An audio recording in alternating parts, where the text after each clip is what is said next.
Welcome to ThatWare, where advanced AI meets real-world impact. Today, you are diving into a crucial metric that bridges the gap of prediction and performance in named entity recognition, the F1 score. If you are working in NLP, you already know that recognizing named entities is only half of the battle. Measuring how well your model is performing, that's where things get real. Let's say you have built a named entity recognition system. It tags names, location, organization, and more from next.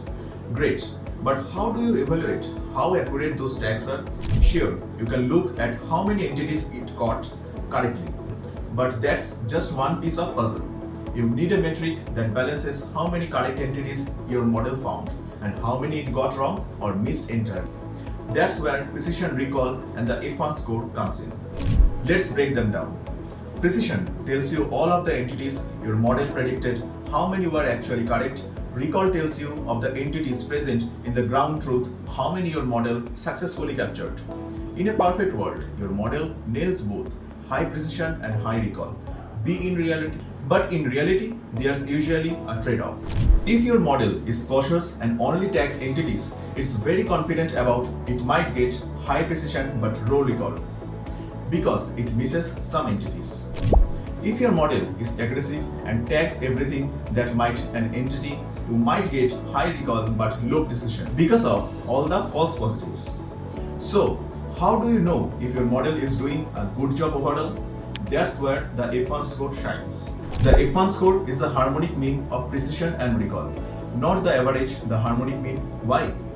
Because the harmonic mean punishes extreme values. If their precision or recall is low, your F1 score drops significantly. That forces your model to perform well on both fronts. Let's take a real example. Imagine your model processes the sentence: Apple Inc. was founded by Steve Jobs in Cupertino. The ground truth tags are Apple Inc. equal to org, Steve Jobs equal to person, Cupertino is equal to GPE. Now suppose your model predicted Apple equal to org, Steve Jobs equal to person, Cupertino equal to location. Here's how the evaluation goes. It got Steve Jobs right, nice. It partially got Apple Inc. but missed the full span, that's a miss.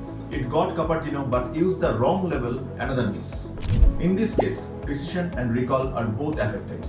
And the F1 score, it drops, telling you that your model needs improvement, especially in level accuracy and span detection.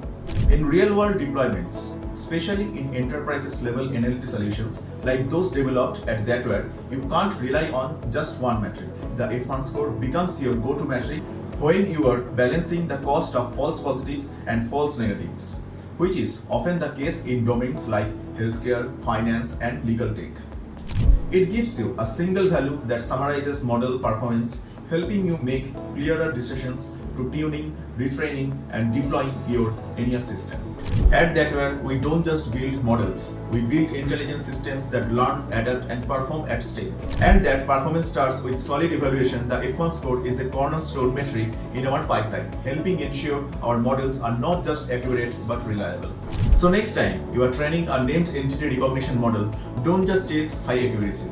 Focus on precision. Track your F1 score to guide you to a truly effective solutions. Thanks for watching. Subscribe for more deep dives into NLP AI from ThatWare, where intelligent meets impact.